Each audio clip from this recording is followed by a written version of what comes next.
My dear teachers, wish you all a lovely and festive evening. To abstain from the kind of academic dryness to ensure the happiness and well-being of the teachers.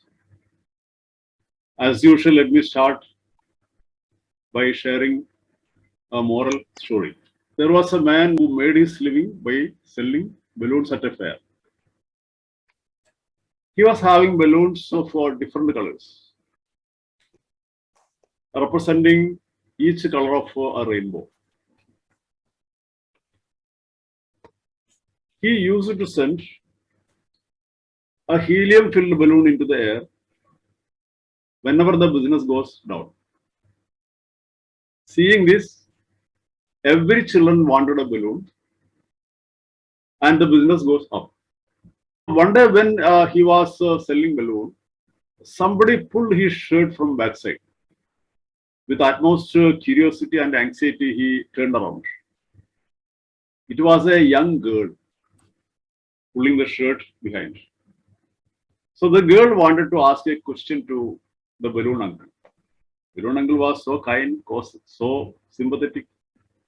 He desired to listen to the child's query. The child asked, "My dear uncle, can you please send a black colored balloon into the air as you do with the other colored balloons? Can you send a black colored balloon into the air?" This was the question raised by the girl. See, at this point of time, even though balloon uncle is a layman, he became like a great philosopher, highly philosophical. With the kind of pampering, love and affection, kindness, he replied to the child, "My dear daughter, it's not the color of the balloon. It's not the color of the balloon that determines the balloon to go to the higher altitudes, but what you feel inside. What you feel inside determines the balloon to go to the heights." What is the moral of the story? See, you can compare. There are four characters. One is the balloon, another one is the helium, another one is the balloon seller, another one is the girl. How can you compare these four characters with the school scenario? So we will seek what are the things. See, the helium is, in general terms, I will say, first of all, what kind of knowledge and information is being filled inside the child? Number one, knowledge and information. What kind of skills and competences that the child develops in course of time, continuously? The skills and competences. What kind of inspiration, motivation, passion, ardent desire, burning ambition, all those things are instilled in the heart of the students. So that is inspiration, motivation, so many such things that will mobilize them towards certain goals. And next one, what kind of values, what kind of ethos, principles, character, conduct, behavior pattern, habits are inculcated among the students, in the child.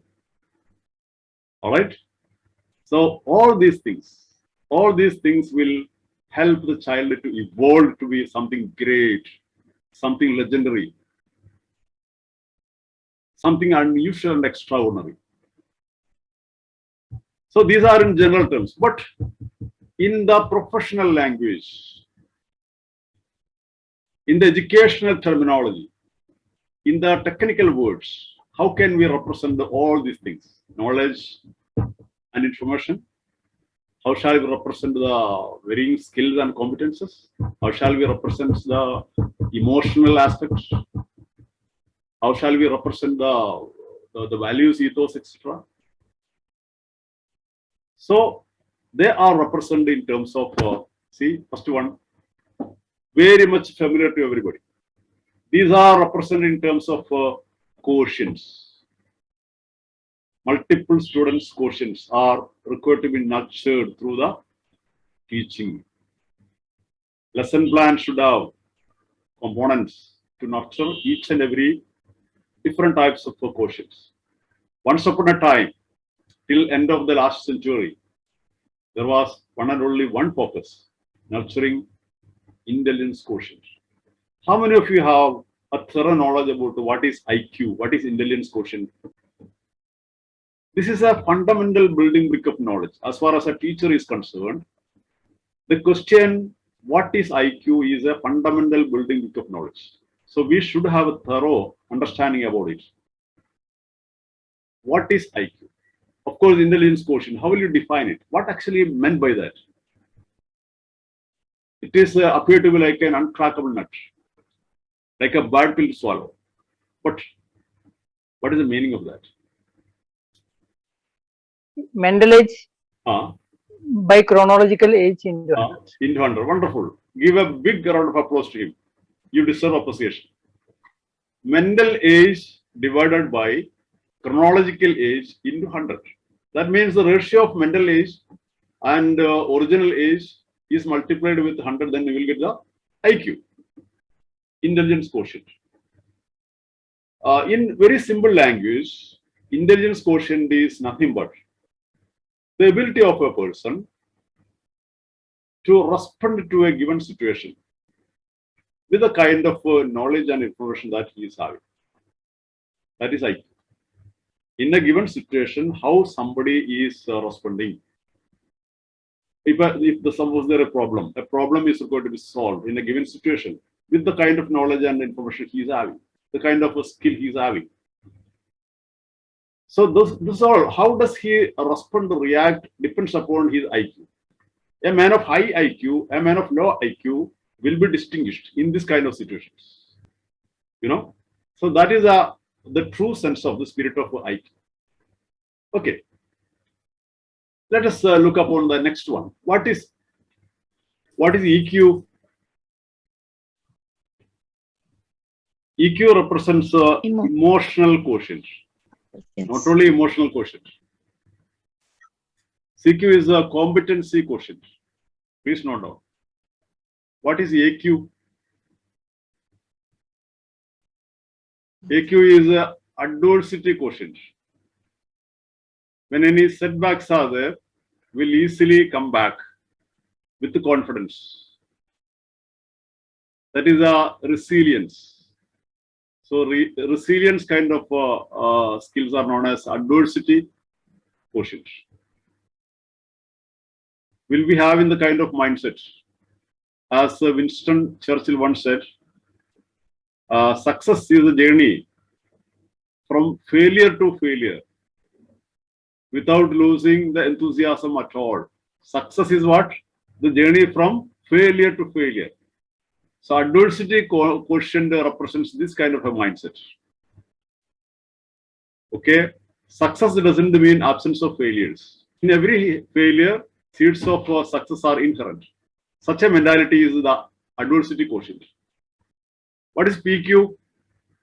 Physical quotient, represents the health and wellness. MQ, money management quotient. Still, there are a number of quotients. Now, let us confine to at least these.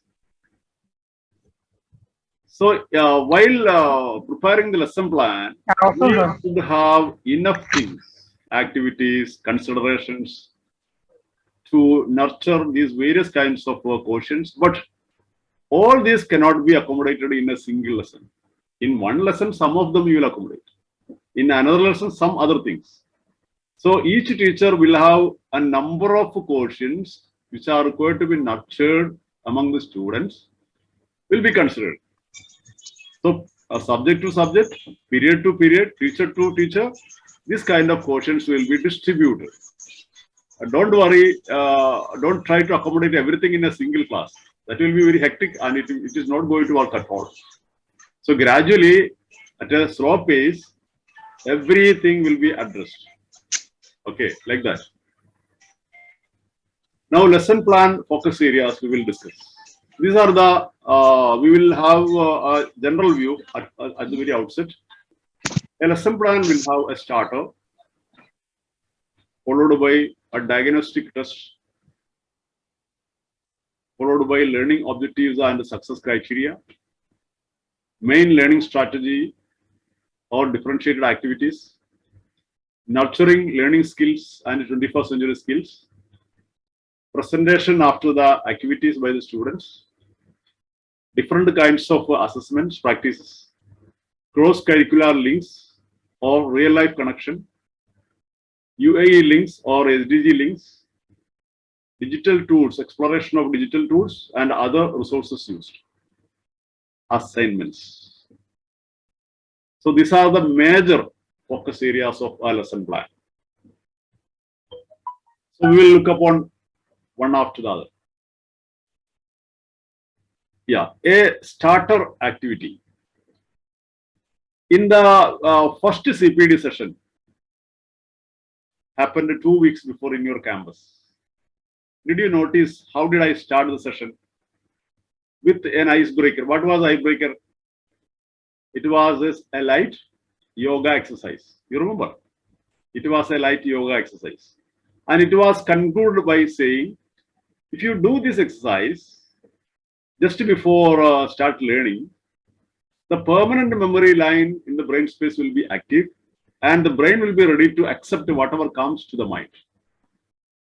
So an icebreaker, a fun starter was given at the very beginning, before the starter activity. So this can be called as icebreaker or fun starter for just 1 minute or 2 minutes, not more than that. Then it will be followed by the real lesson starter. Okay, why do we have an icebreaker, a fun starter? Just to stimulate them. Psychologically, in a sense, actually, what I was doing, I was taking a control over all the participants in that session. Psychology, it was a psychological move because I'm giving some instructions. All of you sit with your backbone straight, so all are doing it. You keep your legs flat, all are doing it. See how do I manage the participants to come under my control? So in a very couple of seconds, couple of minutes, this kind of rapport and settlement have been established. So that is the tactics of the icebreaker. Knowingly or unknowingly, a kind of control, willpower, the willpower of the teacher above the willpower of the students will be established. So that is the significance of icebreaker and fun starter. It will leave a very first impression. So in two kinds of starters I am speaking about. One is a fun starter simply.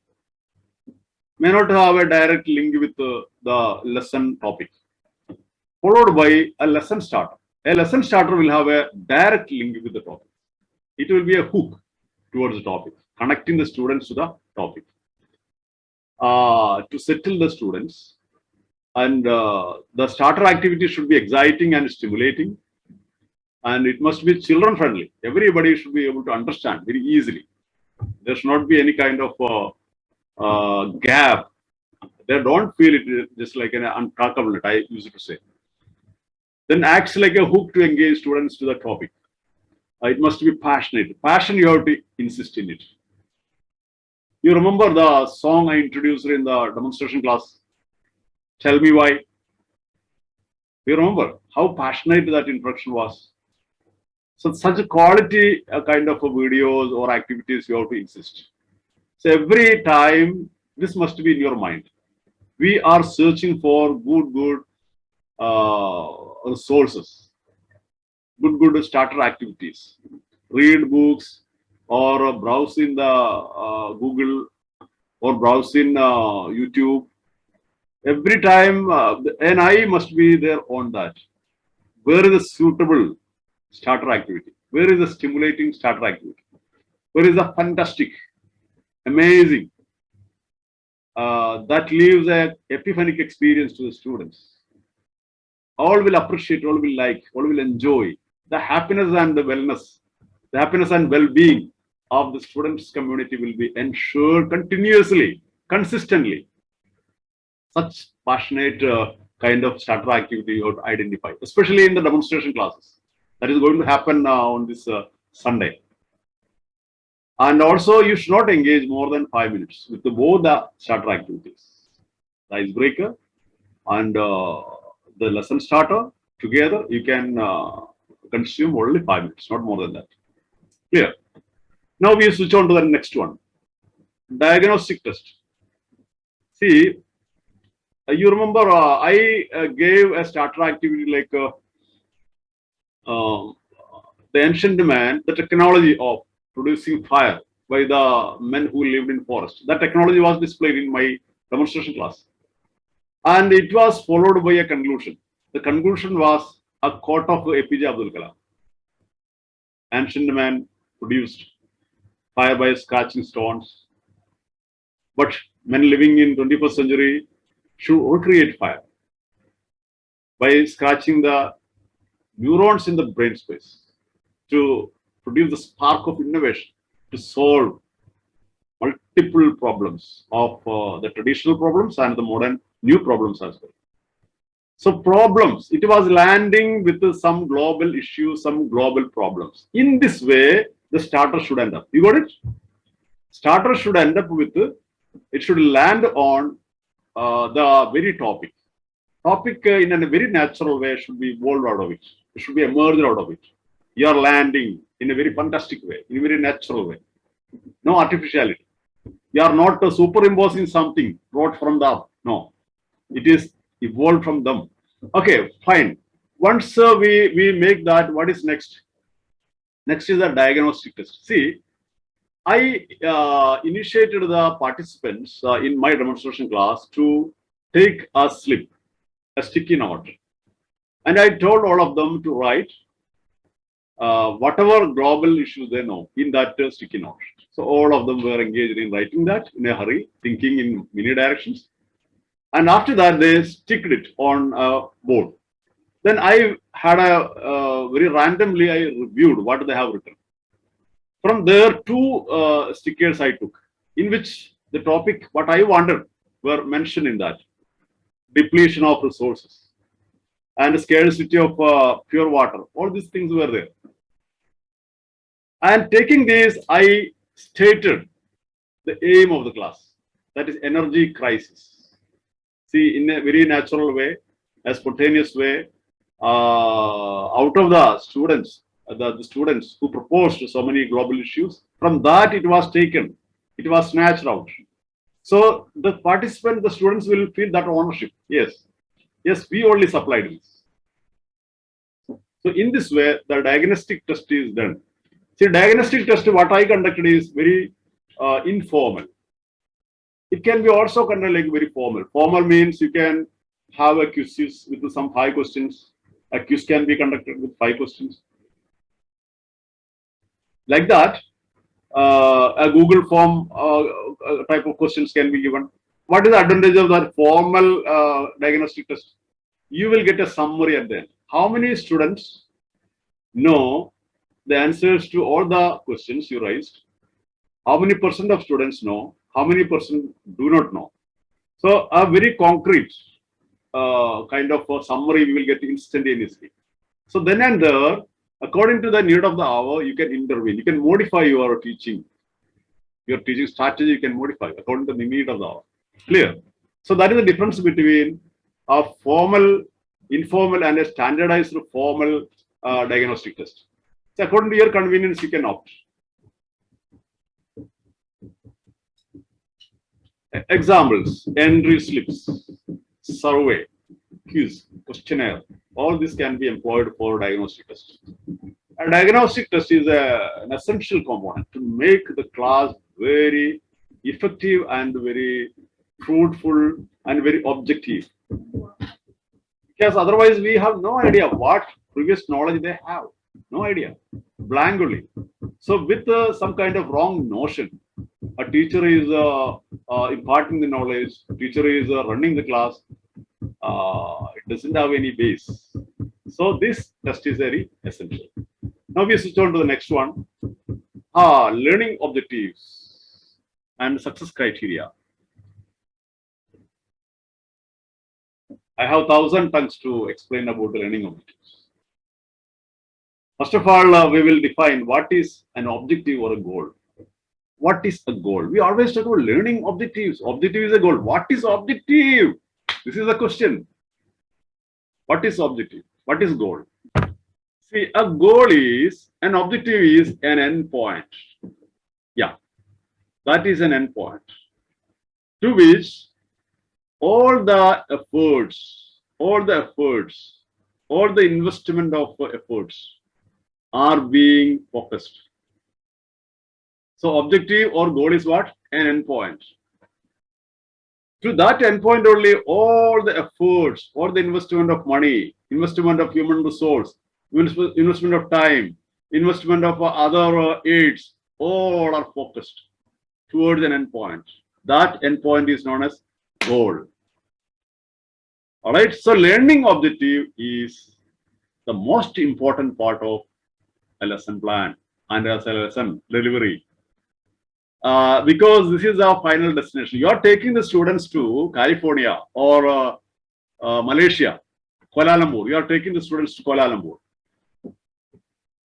And wherein you have taken the students to somewhere else, Jending. Instead of Kuala Lumpur, you have taken them to Jending. Can we say that the trip is a successful trip? Definitely, students will question you. You promised us that you were taking us to California, but what happened? Now we have arrived in Jending only. What happened?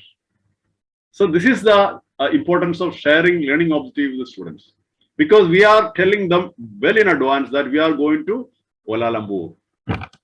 So they have all the expectation how the teacher is going to take us to Kuala Lumpur. Is it by flight? Is it by ship? Or what are the kind of very fascinating kind of experience that they are going to have? All these things they are very curiously, very anxiously looking forward. They are charged. In this way, engagement, happiness, and well-being is continuously ensured. Okay, students will like sitting in the class because they don't know how the time is being passed.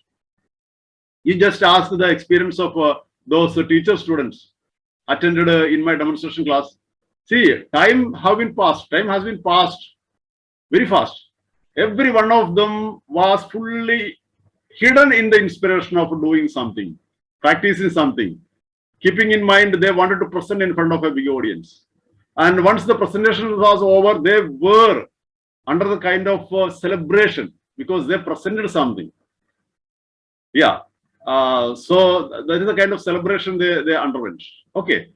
Anyway, so learning objectives should be very fantastic, very concise, very brief, very comprehensive, very relevant. It also should have all the qualities of a SMART goal. SMART, specific, measurable, attainable, relevant, and time bound. So the learning objective should be SMART. You got it? Learning objective should be SMART. Learning objective should focus on 3 domains of the brain. I think you are familiar with the 3 domains of brain. Can you please mention in the chat box? One is cognitive domain, intellectual brain. Another one is psychomotor domain, connected with the muscles. And third one is affective domain, passion. Okay, so these are 3 domains: cognitive, affective, psychomotor domains. So our brain is having 3 domains. One is cognitive, that is a neocortex, the storehouse of knowledge and information. The storehouse, the dry, dull information, knowledge are being stored in this neocortex. And we have amygdala. Amygdala is the headquarters of emotions.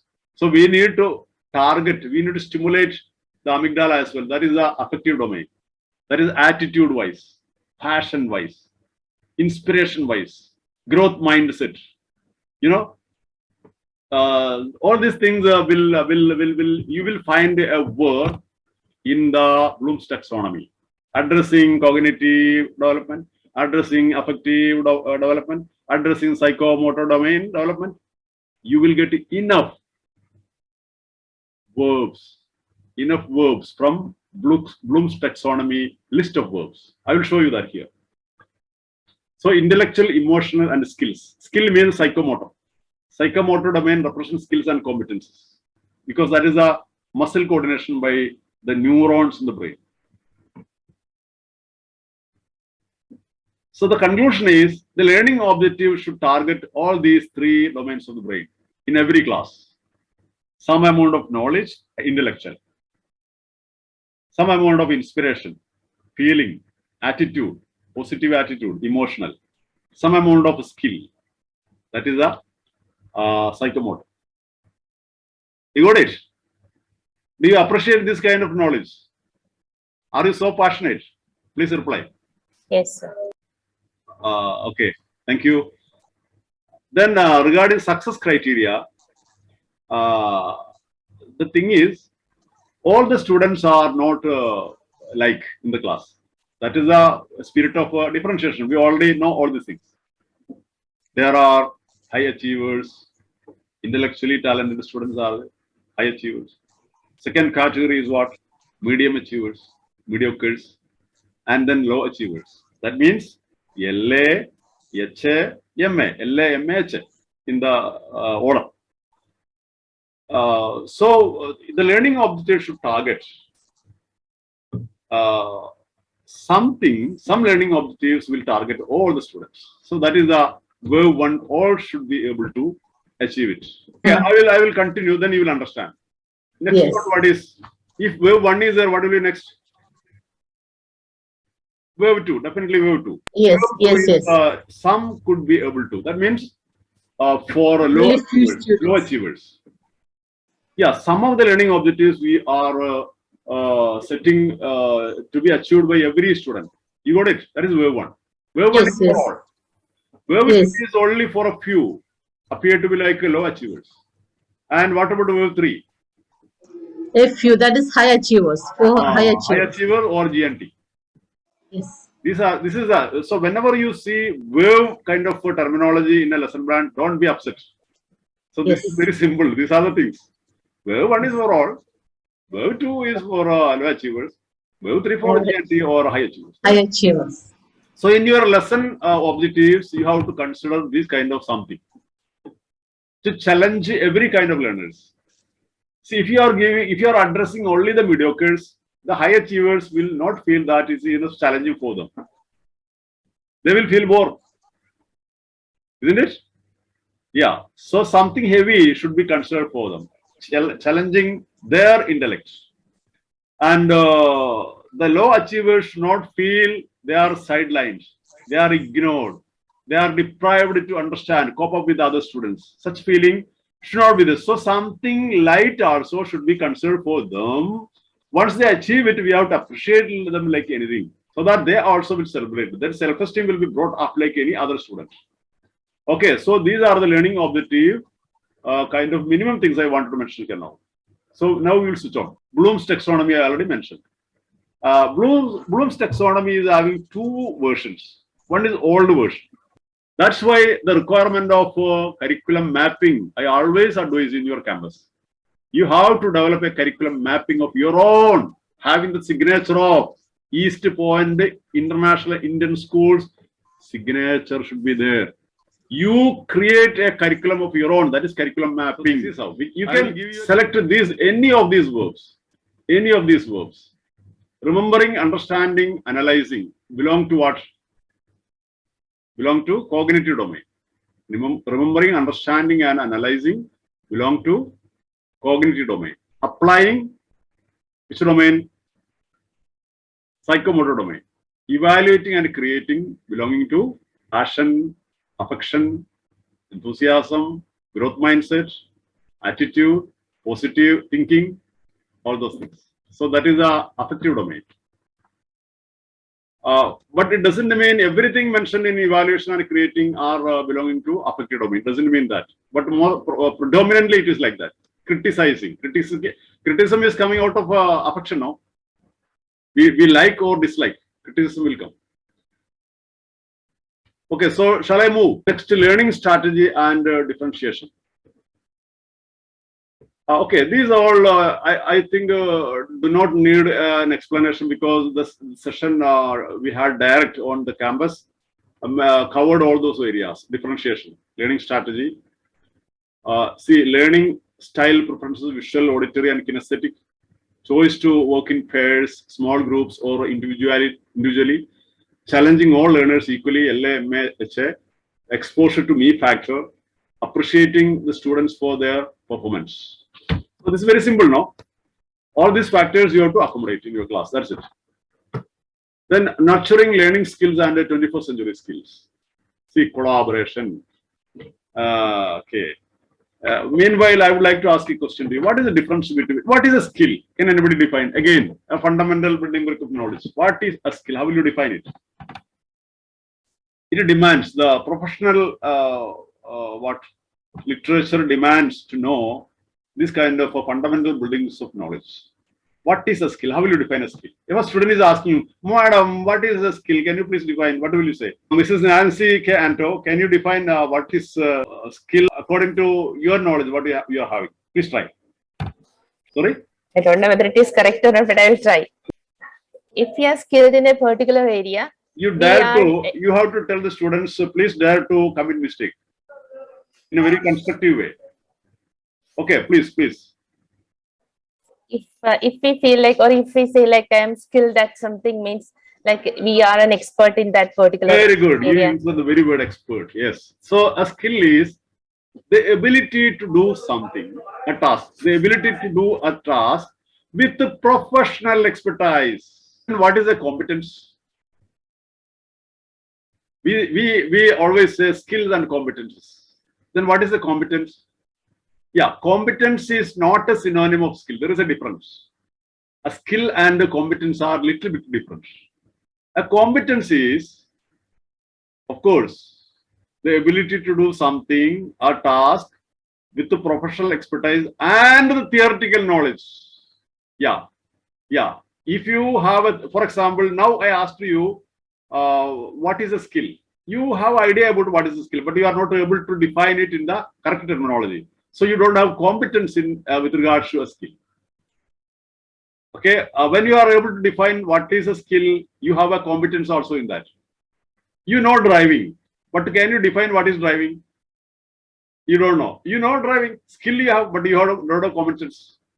So in the educational scenario, we need to have a thorough theoretical knowledge of this kind of all 21st century aspects of teaching and learning, 21st century schooling practices. We should have that knowledge. That is what now your school is trying to accommodate through this kind of continuous professional development sessions. Okay. So collaboration. Oh, what is the importance of collaboration? We need to understand that. Collaboration is something very great. See, when we start thinking about collaboration, we will really surprise. We will be astonished. I'll tell you some examples. Collaboration. United Nations is a collaboration of 196 countries, right? What is the outcome? That is the SDG. Sustainability Development Goals have been emerged. 17 goals are there. It is for a time span of 10 years, up to 2030, starting from 2020. So for a 10-year kind of mission it is. There is a very clearly defined vision and mission also.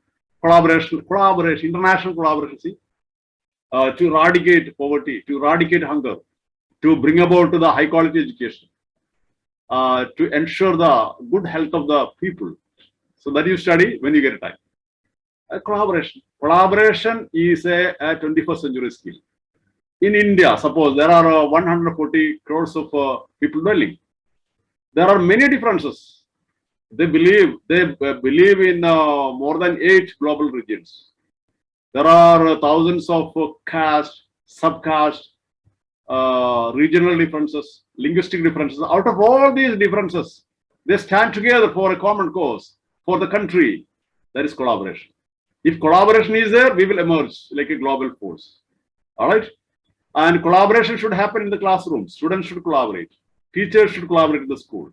Schools should collaborate in a region. International collaboration also should. So collaboration is a Great thing. Very great thing.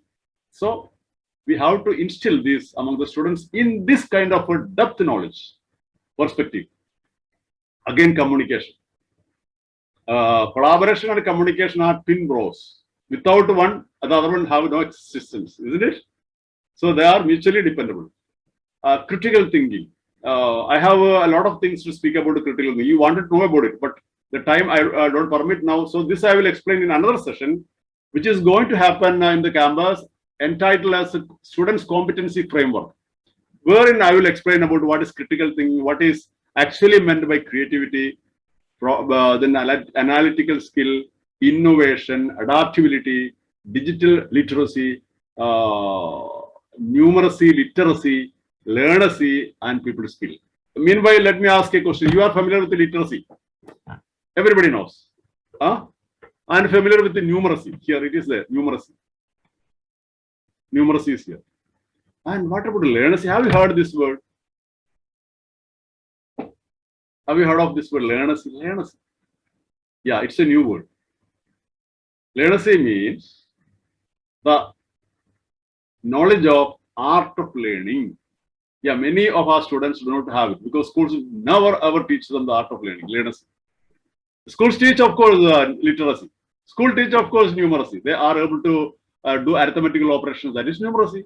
They are able to manage language. That is literacy. But what is learnacy? Learnacy means self-reliant learning. Yeah, the art of learning, the art of educating by oneself. In fact, we teachers need to have profound learnacy. Then only we will be able to explore, construct, create knowledge by digging a lot of books continuously.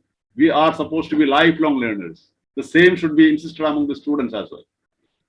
And then what is people skill? See, in the classroom, the students will form different groups. Okay. Then some students will emerge as a leader, group leader, automatically.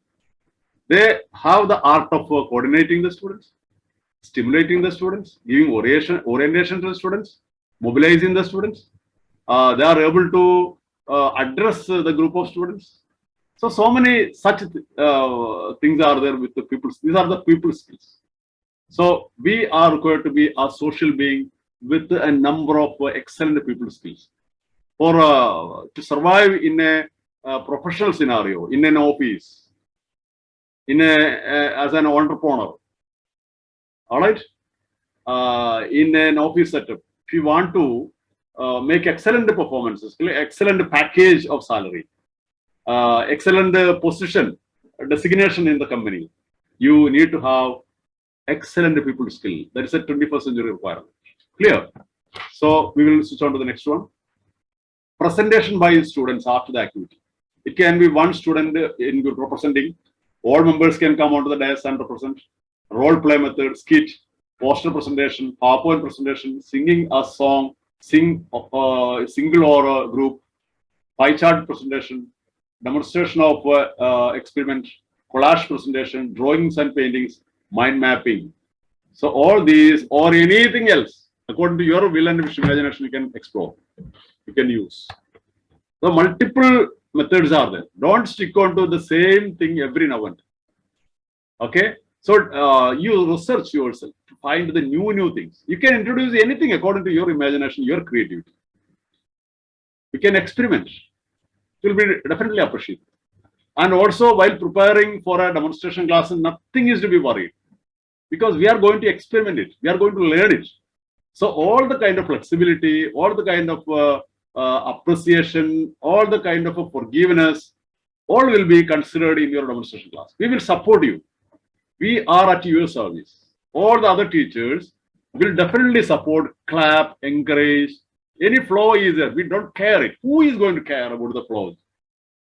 This must be our attitude, you know. If any flaw is there in the lesson demonstration, who cares? Ask this question, who cares? But we will, of course, make some suggestions to improvise, to improve. Suggestions will be proposed to improve only, not to harass anybody. Okay, not to mock or tease or suppress anyone's talent. for class observation feedback discussion, there is a kind of strategy that is known as sandwich philosophy. Have you heard of that? You can implement the sandwich philosophy everywhere with your own children, your students, your colleagues. Any occasions you can use this philosophy. Sandwich philosophy. What is sandwich philosophy? Yeah, that is sandwich philosophy is for criticism. A sandwich will have definitely 3 layers, right? Upper layer bun, and middle a burger, and then third one again bun.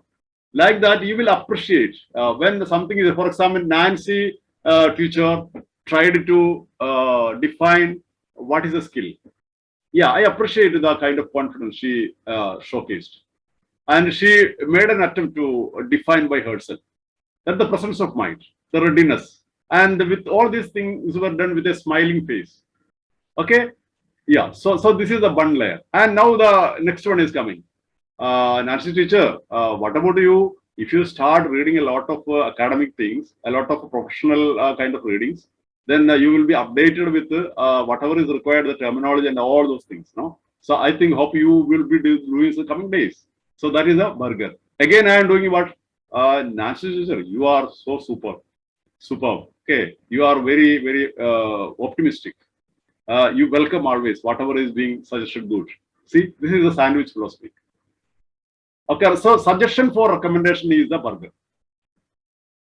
2 layers of appreciation is packed. The recommendation for improvement is packed between 2 layers of appreciation. This is what sandwich philosophy. Employ this everywhere. Employ it. Nobody will dislike giving a feedback. Otherwise, the feedback session will be really a kind of harassment. Yeah, feedback session is appear to be like a harassment. It should never ever happen. It should be a positive kind of experience. Okay, fine. Now we will lead. We will go ahead. We are coming to assessment. Yeah, assessment. There are 3 kinds of assessments: AFL, AAL, and AOL. What is AFL? Assessment for learning. Assessment for learning. For example, diagnostic test is for what? Diagnostic test is for what? To check their previous knowledge with regards to the topic. So here, assessment is for learning purpose. Assessment is done for what? For learning purpose. Yeah, that is assessment for learning. Best example is the diagnostic test. In between, you will ask many questions like this to check their previous knowledge. So that is the AFL. Again, AAL, assessment as learning. This will explain after the next one. AOL, assessment of learning. What is assessment of learning? That is the summative assessment. End of the class, you will give a questionnaire. You will sometimes conduct a quiz, an oral test, a quizzes, a Google form questions. Anything you can give. So there you will you are really evaluating, assessing what the child has learned. KWL, you know what the student already know. That is assessment for learning. AAL, assessment as learning. Okay, what the students want to know. Assessment as learning is the most toughest part. Least employed in Indian scenario of schools. Least explored. Assessment as learning. Assessment as learning is for the metacognitive development.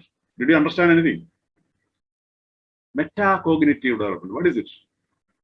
The professor was so. Anyway, let us come back to this. What is assessment as learning? Assessment as learning is to check the metacognitive development. That means I am asking a question to me. How far I know? Yeah, assessment itself is a learning process. Yeah, I'm asking a question whether I know. Metacognitive development. Metacognitive development means intellectual development, cognitive development, intellectual development. So this AAL questions are to test one's own ability of thinking, critical thinking, whether I am sound enough in critical thinking, whether I am sound enough in analytical ability, whether I am sound enough in interpretation ability, whether I am sound enough in comprehension, whether I am sound enough in solving problems. So this kind of, when you start thinking, asking questions to yourself and your thinking ability, your thinking capacity, this is known as assessment as learning. In the 21st century assessment practices, when you are drawing a pyramid, AAL will come as a cream layer. That is the most important layer because that leads to self-learning learning and creation. Because that is a reflection, that is an introspection, that is a self kind of communication. That is a NLP, neuro-linguistic programming. We are standing in front of the mirror and analyzing ourselves. So that is the AAL, assessment as learning, as a most important significance in the 21st century schooling, wherein in our system of education, the traditional education system, it has very least consideration. It is brought down. Their assessment for learning, assessment of learning are dominant, are having domination. Assessment, you check which are things independently performed worksheets, cooperative learning activities, hands-on experiments, oral discussion, question and answer sessions, writing assignments, presentations, quizzes, Google Form, GCR, formative assessment, summative. These all belonging to assessments, different kinds of assessments. So the higher order thinking question is AAL, higher order thinking, increasing critical awareness. ICA question is AAL. Okay. So the next one, cross-curricular link, real-life connection. In what is cross-curricular link? When you are teaching physics, of course, physics is a discipline, a subject. It will have connection with many other subjects. So every discipline should not be treated as a airtight compartment. There must be give and take with other disciplines as well. So that interdisciplinary connection is cross-curricular, and that must be clearly mentioned. For example, I will show you. Now you are teaching nuclear energy in physics. Use of atom bomb in Second World War. That is happening in social studies. See? So how the cross-curricular link is coming? Very simple. I'm teaching about the nuclear energy. Atom bomb explore the nuclear energy principle only. It happened in Second World War. So that is belonging to social studies. No, yeah, interconnection. Energy management, I took that SDG coming in SS only. Sustainability development goals. Circles in mass, how connection with X and how can you connect? Because all the vehicles have circular wheels. The circular wheel initiates what? Reduction of friction. Rolling friction is less than sliding friction. See how science is coming in mathematics. So in this way, very simple way. Don't think much. Don't make the things complicated. Very simple only all this. Make it simple. A real life link, power transmission. For example, I'm teaching power transmission laws. Okay. Shall I ask you something? Yeah, definitely. So this interdisciplinary connection or this cross-curricular links should be explained or from the students itself should be like elicit? Yeah, we have to clearly mention to the students. There is a cross-curricular link. You study this in physics, but the same thing you have a connection with the social studies. They should feel learning is a holistic thing. It is not like separate compartments. This is a part of a whole thing. Okay. So they finally should have that kind of a broad kind of mindset. Okay. So when we are teaching power transmission, suppose transmission laws, when electricity is transmitted from the generating stations to far off places where it is consumed, the electricity will be lost in the form of heat. That is power loss. All right. Okay. You can see from I'm staying in Mustafa, Abu Dhabi, Mustafa to Align.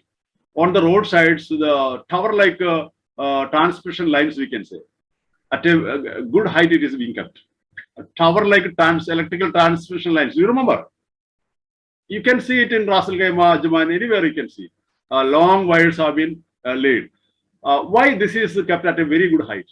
Because high voltage transmission is being done. High voltage. Why high voltage? This is to reduce the power loss. When voltage is put to very high, production of heat will be very less. So electric energy will not be changed, unnecessary changed to heat energy and will not be lost. See, so that is the real life. We are seeing it. Every day the students are seeing this kind of when we connect whatever we teach with our real life, students will feel it. Oh, this has some use, some application, some life it is lively. some kind of soul is there for that amount of knowledge. It is not a dry, dull stuff. So like that, everything that you teach should have a very direct real life connection, and make it very simple also. Don't make it complicated. And the next one, UAE links. UAE My Identity theme. Are you familiar with it? Please browse in the Google to understand what are the UAE My Identity themes. So these, any one of these, you can mention in your lesson plan. My values are my identity. My language is the Arabic language. They are talking about Arabic language. Their values. My community is the UAE community. My culture is my identity. Okay. My citizenship is my identity. My history is my identity. So any one of these can be brought into the class through the lesson plan. That also must be very simple. Okay. When you are speaking about the Pisa Tower, you can mention about the Khalifa Tower. You know. Yeah. When you are teaching computer science, the 5G or Expo 2020. There you have seen so many things now. Oh, yeah, like that, simple things you can bring. You can claim that, yeah, it is, of course, UAE link is accommodated in the lesson plan. Clear? Digital tools and other resources. Yeah, there is a provision in the lesson plan to mention the resources. In the resources, you clearly mention not only the textbook, the Google link, the YouTube link, whatever you refer, all can be mentioned there.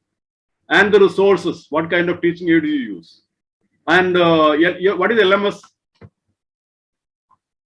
Learning Management System. I think in your school it is there. Learning Management System is there. Then all these things are augmented reality apps, Flipgrid, video games, Google Forms, Socrative, Kahoot, Class Dojo, Clickers. So many this kind of digital tools can employ. So I am skipping it. Then assignments, differentiated assignments are required. In the demonstration class, it was very well showcased. I think you have got a very clear idea about it. There also, it is not for all must be. The same size doesn't fit for all. That you must keep. Some students deserve something great, more challenging, more complex. So that must be given to the highly talented student. Talent is not only intellectual talent, but the ability talents are also there. That also you should consider. Then ALP, Advanced Learning Plan, should be given to those students who are gifted and talented and high achievers. IEP, the low achievers or SEN may be there. If 1 or 2 SEN is there, you have to give individual education plan for them. It should be considered. The form will be given by the SOR department. Once you fill the IEP, a copy, they also will keep in their documentation. This is how it will happen. So these are the things I wanted to present to you in this evening session.